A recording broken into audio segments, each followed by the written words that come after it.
Hello friends, તો સ્વાગત છે તમારું મારી ચેનલ દીપિકાસ કિચનમાં. અને આજની આપણી રેસીપી છે પનીર અને કેપ્સિકમની સબ્જી. તો ચાલો એના માટે રેસીપી સ્ટાર્ટ કરી લઈએ. તો અહીંયા મેં એક કઢાઈની અંદર તેલ લઈ લીધું હતું. એમાં મેં પહેલાં તો પનીરને ફ્રાય કરી અને કાઢી લીધું છે, એટલે એની ટેન્શન ન લેતા કે આની અંદર કચરો શેનો છે, તો પનીરનો જ છે. હવે એની અંદર જીરું, થોડા ખડા મસાલા અને અહીંયા મેં ચોપ કરેલી 1.5 થી 2 નંગ જેવી ડુંગળી લઈ લીધી છે. હા, તમે વિચારતા હશો કે આ કિચન કોનું છે. કિચન હું મારા મમ્મી પપ્પા એમના ઘરે મારા ભાઈ ભાભીના ત્યાં રોકાવા ગઈ હતી, તો દિવાળી ટાઈમમાં. તો એ વખતનો વિડીયો મારી પાસે આ પડેલો હતો. તો બધા કે તમે કઈ રીતે વિડીયો બનાવો છો, તો મેં કીધું ચાલો આજે તમને હું સબ્જી પણ બનાવી દઉં અને હું વિડીયો કઈ રીતે બનાવું છું એ પણ બતાવું. તો અહીંયા આપણે જે ડુંગળી છે એ સતળાઈ ગઈ છે. હવે કાચી પાકી સાતળી લીધી છે, પરંતુ આપણે થોડી વાર માટે એને હજી પણ ચડવા દેવાની છે. તો ખડા મસાલામાં મેં અહીંયા બાદિયા, પછી મોટી ઇલાયચી, નાની ઇલાયચી અને લવિંગ અને મરી એડ કર્યા હતા. તો અહીંયા ડુંગળી છે એને ઢાંકી અને 3 થી 4 મિનિટ માટે આપણે એને સાતળી લીધી હતી. તો ઢાંકણ ખોલી અને ચેક કરી લીધું, તો આપણી ડુંગળી છે એ પરફેક્ટલી રીતે કૂક થઈ ગઈ છે. તો હવે એની અંદર આપણે ગ્રેવી એડ કરવાની છે. હવે ગ્રેવી કઈ છે, તો મેં અહીંયા ટમેટાં અને કાજુની ગ્રેવી એડ કરી લીધી છે. હવે થોડું પાણી એડ કરી અને એ પણ આપણે ગ્રેવી સાથે મિક્સ કરી લઈશું. તો મારે શું હતું કે બધું રેડી જ હતું, એટલે મેં અહીંયા બતાવવા માટે અને એ લોકોને પણ જણાવવા માટે કે મેં અહીંયા વિડીયો હું આ રીતે શૂટ કરું છું, આ રીતે કરું છું. તો એ મેં એમના ઘરે એવી રીતે એક વિડીયો બનાવ્યો હતો મારા પિયરમાં. તો આ છે આપણી ગ્રેવી.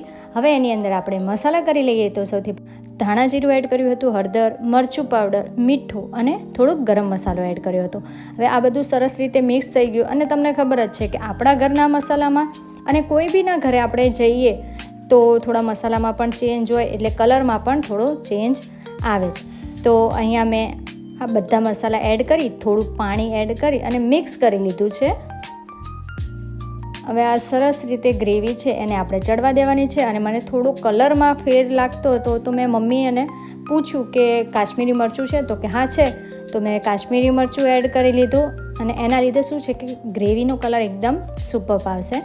તો અહીંયા સરસ રીતે મરચું છે એને મિક્સ કરી લઈશું અને હવે આપણે એને થોડી વાર માટે હલાવી અને ચડવા દેવાનું છે.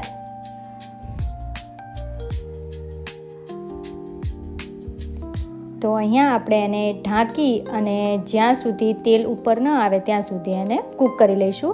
તો 4 થી 5 મિનિટમાં જ આપણી ગ્રેવી છે એ સરસ રીતે જો પરફેક્ટલી કૂક થઈ ગઈ છે. હવે મસાલા છે એ પણ કૂક થઈ જ ગયા છે.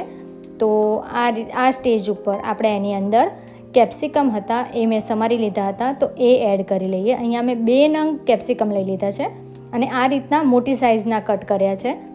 હવે કેપ્સિકમ છે એનો ક્રંચ રાખવો હોય તો એના માટે આપણે એને 2 મિનિટ માટે જ કૂક કરવાના, વધારે પડતા નહીં. પરંતુ જો થોડા સોફ્ટ કરવા હોય તો આપણે પહેલાં આ રીતે ગ્રેવી સાથે મિક્સ કરી લઈશું. હવે મેં અહીંયા ઉપરથી થોડી કસૂરી મેથી અને અહીંયા 1 ચમચી જેટલી ખાંડ એડ કરી લીધી હતી.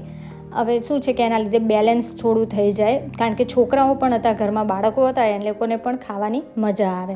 તો હવે આ બધું છે એ સરસ રીતે આપણે મિક્સ કરી લીધું છે. અને હવે આપણે થોડી વાર માટે ગેસનું બંધ કરી, ઢાંકણ બંધ કરી અને એને આપણે કેપ્સિકમ છે એને કૂક કરી લઈશું. તો 2 મિનિટ કૂક કર્યા બાદ હવે આપણે જોઈ લીધું કે મરચાં પણ છે એ પણ એકદમ આપણે જે કહીએ છીએ ને સોગી નથી થઈ ગયા, એટલે એકદમ પોચા નથી થઈ ગયા, થોડો તો ક્રંચ છે જ. અને એની ઉપર આપણે હવે જે ફ્રાય કરેલું પનીર હતું એ એડ કરી લઈએ અને એને પણ આપણે ગ્રેવી સાથે સરસ રીતે મિક્સ કરી લઈએ.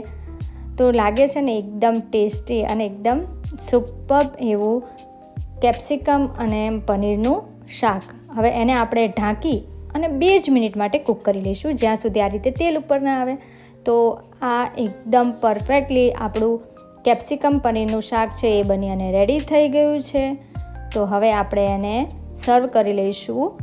તો અહીંયા જો હું સતત હલાવતી જાઉં છું અને તમને પણ બતાવું છું. તો કેવું લાગ્યું આજની મારી રેસિપી? વિડીયો ગમ્યો હોય તો લાઈક જરૂરથી કરજો.